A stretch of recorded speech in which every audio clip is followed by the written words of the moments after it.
Ser ou não ser? Eis a questão. Se ser, é preciso ser. E se não ser, pode ser ruim porque não será. Então eis a questão. Será que serei ou não serei? Porque para ser é preciso sair e fazer algo, mas para não ser, basta não ser. E às vezes não ser até melhor, que é só ficar de boa, que já não está sendo, né? Então acho que talvez eu não saiba se eu serei ou não serei. Eis a questão. Opa, estamos aqui de novo para falar sobre temperamentos. Estamos quase acabando essa série sobre temperamentos. Já falamos sobre os sanguíneos, já falamos sobre os coléricos. E hoje nós vamos falar sobre os melancólicos. Os melancólicos, que é um temperamento que é um pouco diferente do sanguíneo e é bem diferente, né, do colérico. Por quê? Porque ele é diferente. O melancólico tem umas características bastante distintas e são mais difíceis de perceber porque eles são muito mais introvertidos, eles são mais na deles, eles não gostam muito de sair, eles não gostam muito de mostrar para os outros as suas características, eles são mais na deles. Porém, né, são grandes amigos. Quando você faz amizade com um melancólico, você vê que é uma pessoa muito amigável e aí sim ela se torna uma pessoa extrovertida com você. Mas até ter essa amizade, ela tem medo de que faça uma amizade com você e depois não dê certo essa amizade. Então ela é uma pessoa que tem muito medo e ela, por esses medos que ela tem, ela é um pouco mais... Esses pensamentos fazem com que o melancólico seja uma pessoa que pensa muito. E eles pensam demais. Pensam antes de fazer, pensam antes de falar, e pensam antes de tomar decisões. Eles se preocupam demais se vai tomar essa decisão, se é certo ou não, se é errado ou não, se vai dar certo ou não. E isso vai tomando muito tempo. O que o sanguíneo faz, assim, de uma forma muito espontânea, né? E que o colérico faz de uma forma muito decidida, o melancólico demora muito para se decidir, porque tem muito medo que dê errado lá na frente. E ele não quer também fazer igual o sanguíneo, fazer as coisas pela metade, mas ele também não quer ser igual o colérico, fazer as coisas de qualquer jeito, fazer com que elas aconteçam. Ele tem esse jeito dele de querer que as coisas aconteçam do jeito dele. Mas ele é tão pessimista que muitas vezes ele acredita que não vai dar certo, né? E ele é perfeccionista. Às vezes o colérico, ele já tem aquele jeito dele de tem que acontecer, não importa como. O sanguíneo vai na onda, tenta fazer de qualquer jeito, mas o melancólico não, ele é perfeccionista, ele é detalhista, ele quer fazer tudo bem feitinho, bonitinho, com todos os detalhes, nos mínimos detalhes, e às vezes ele se incomoda porque não está do jeito que ele quer. Mas ele tem uma habilidade muito grande para fazer as coisas, ele tem muitas habilidades para fazer essas coisas que demandam detalhes, que demandam cuidados, que demandam capricho, e ele quer que as coisas sejam caprichadas, porque ele é muito caprichoso. Enquanto não sair caprichoso, ele fica incomodado. Ele gosta de organização, ele é muito analítico, ele gosta de analisar todos os fatores antes de tomar uma decisão. Ele não toma decisões precipitadas e nem toma decisões sem analisar ainda cada um dos detalhes que pode dar certo ou que pode dar errado. Ele coloca tudo na balança e demora muito tempo até que a balança fique perfeita para que ele tome uma decisão sem ter medo por causa do seu pessimismo que incomoda muito ele. O melancólico é muito sensível, então ele tem uma sensibilidade muito grande. Qualquer coisa o afeta, qualquer coisa o deixa magoado, qualquer coisa o deixa para baixo, triste, porque ele é muito sensível. Então, o sanguíneo também é sensível, porém o sanguíneo, uma coisa que o deixa triste, logo outra o deixa animado. O melancólico demora para sair desse desânimo, de voltar ao ânimo, quando o sanguíneo já vai mais rápido desse desânimo para o ânimo. O melancólico gosta de ficar ali chorando as suas pitangas, chorando o leite derramado, ficar naquele tempo ali. E por causa disso ele se torna às vezes um pouco egoísta, porque ele fica olhando para si, olhando para suas tristezas, para suas mazelas. E se talvez ele olhasse um pouco mais as mazelas do outro, ele poderia ser um pouco mais caridoso. E dessa forma ele parasse de olhar para suas mazelas e parasse de ser tão depressivo às vezes, né? Tão triste em algumas situações. e se tornasse feliz em poder ajudar o outro.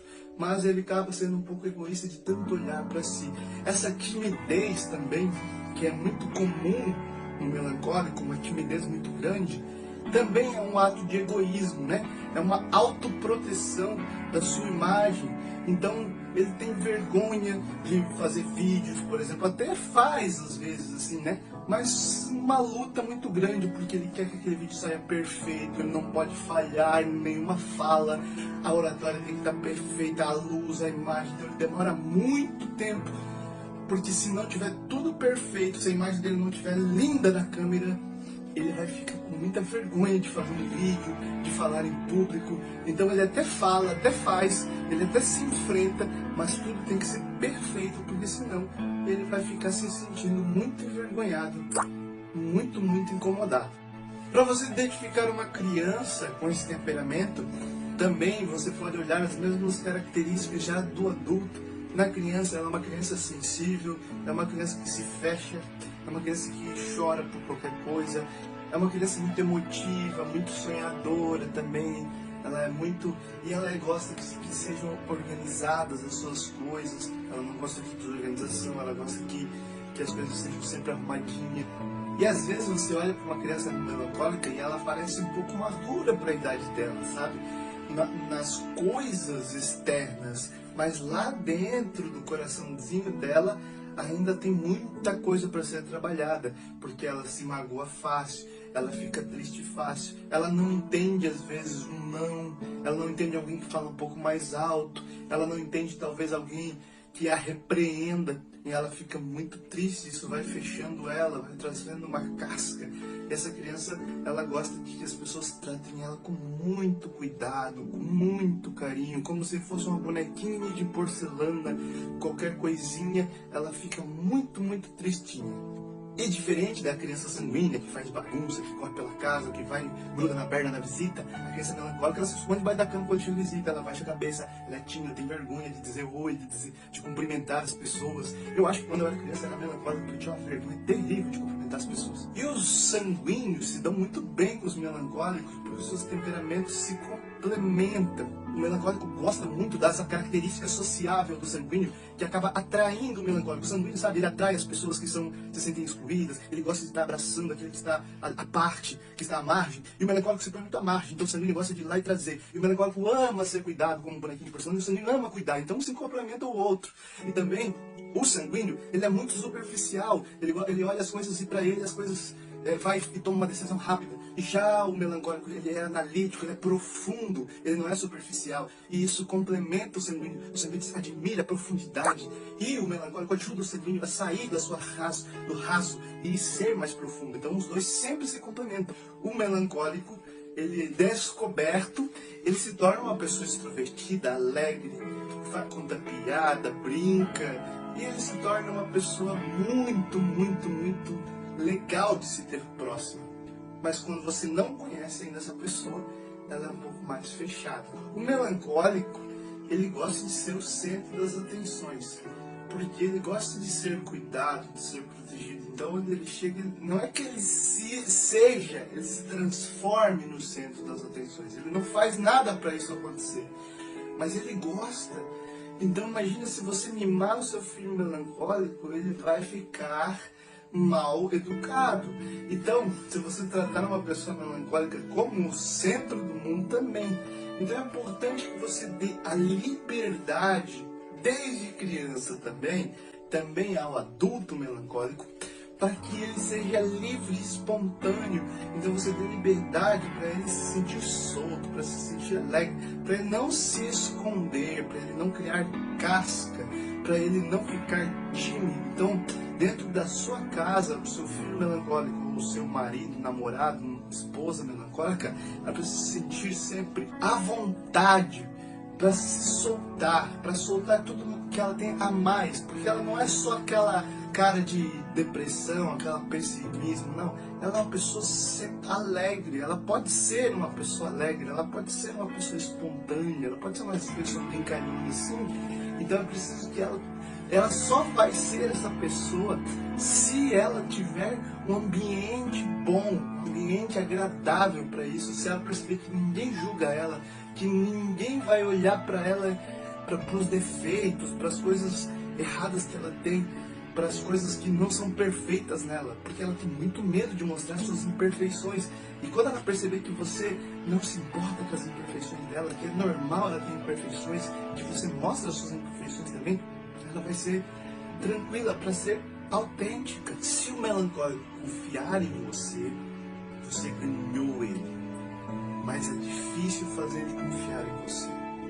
Então é preciso que você tenha a confiança nele. Desde criança, mostra para essa criança, mostra para esse adulto melancólico que em você é confiável. Seja fiel a ele. Se você for fiel, se mostrar essa fidelidade, mostrar ser um ombro amigo para ele, porque o melancólico ama um ombro amigo, né? Porque ele é melancólico, ele ama um ombro amigo. Se você oferece esse ombro amigo, e se você mais do que oferece um ombro amigo, também sabe educá-lo sem ser grosseiro, sem ser estúpido, sem levantar a voz porque ele fica magoado com qualquer coisa, ele murcha. Se você saber apontar os erros, os defeitos e dizer talvez isso seja melhor, em vez de apontar o erro porque esse é o errado, não, talvez esse seja melhor, você consegue ganhar um amigo, você consegue ganhar essa criança. E se você conseguir esse coraçãozinho duro, esse coraçãozinho fechado, se você conseguir ganhar dessa forma, ela vai te respeitar, ela vai te obedecer. E se você conseguir ganhar esse coraçãozinho lá no adulto, né? Você vai conseguir lidar com todas as coisas e essa pessoa vai se abrir para você. E esse abrir-se vai ser algo incrível, porque você vai descobrir que essa pessoa é maravilhosa, ela tem outras características, além daquelas que são a capa do livro dela, porque a capa do livro dela é bem difícil de entender o conteúdo. É bom fazer com que a criança, e também com o adulto, ela entenda que ela não é a única pessoa que sofre no mundo, né? Ela não é exclusiva, mas você também sofre. E também outras pessoas sofrem.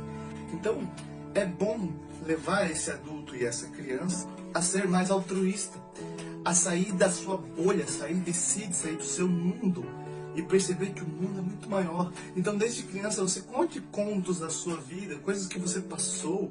Por exemplo, olha só a dificuldade que o pai e a mãe passaram, e coisas que talvez fossem tristes, mas olha só, mostra a vitória da felicidade no final, mostra a vitória do bem sobre o mal, da alegria, mostra que o mundo pode ser um lugar bonito.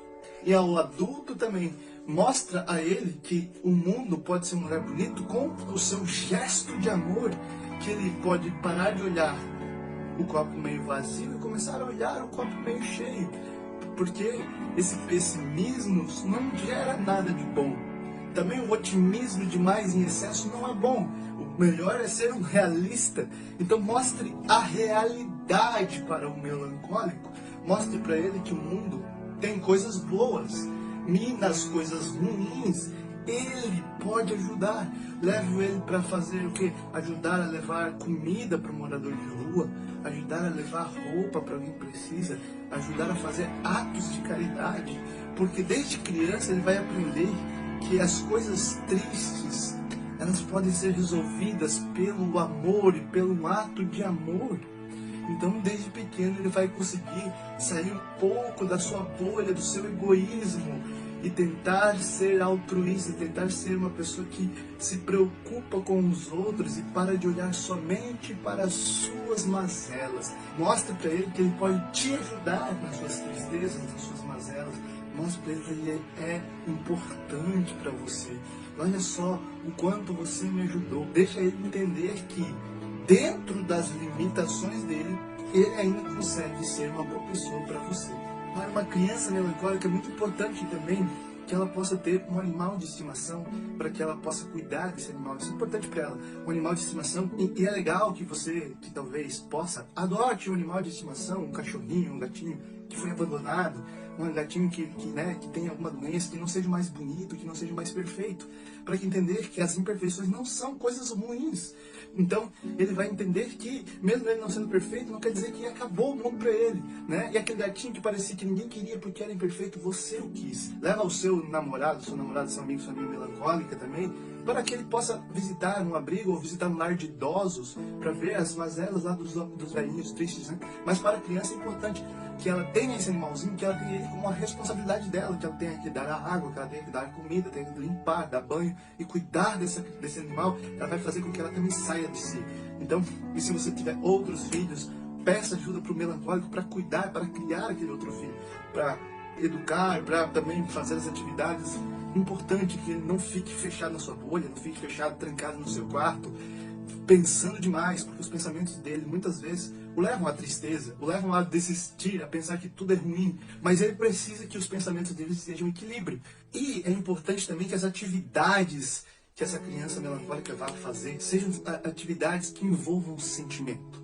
Então, se você quer que a sua criança faça atividades, às vezes o esporte não é o melhor caminho, né? Esse é mais para um colérico, para o sanguíneo, que tem muita atividade física. Mas como ele tem muita atividade mental, é preciso que toda essa atividade mental seja colocada para uma atividade que leve ele a um pensamento, que eleve a sua alma, que ele possa aprender a tocar um instrumento musical, piano, violino, algo que seja mais poético, mais bonito, que ele aprenda a usar para pintar, fazer pinturas, para fazer arte, dê para ele um quadro, pincéis, uma câmera fotográfica para que ele tire fotografias, algo que vai fazer com que ele coloque toda a sua criatividade em alguma coisa. Então mostre para ele que ele tem essa capacidade. E isso vai gerar nele também algo que ele possa usar como profissão, né? A maioria dos melancólicos vão trabalhar numa profissão de criatividade.